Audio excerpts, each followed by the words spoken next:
মৃত্যু পর্যন্ত কোনোদিন তোর স্বপ্নে খারাপ কিছু হবে না।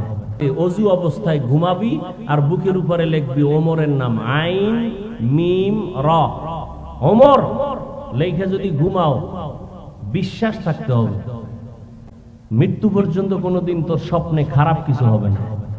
শোয়ার সময় যদি কেউ বুকের উপর ওমর লিখে শোয় তাহলে স্বপ্ন দোষ হবে না, এটি জায়েজ নয়, হারাম। প্রথম কথা, তার সর্বনিম্ন হুকুম হচ্ছে বিদাত।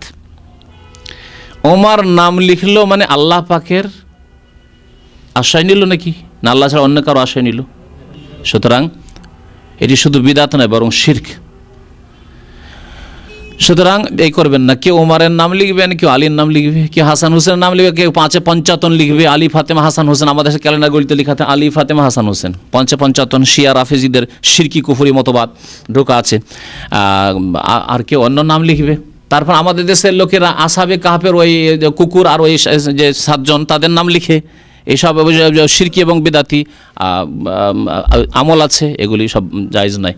তারপরে আমাদের দেশে যদি গরুর পায়ে পোকা হইতো তাহলে এলাকার 7 জন সুদখোরের নাম লিখতে হবে, জানা আছে না, যে তাবিজ করতে হবে। শুনেছেন এগুলো?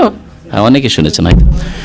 এইরকম বহু শিরকি কুফরির রাস্তা খুলে যাবে, এগুলি হচ্ছে শিরক কুফরির রাস্তা।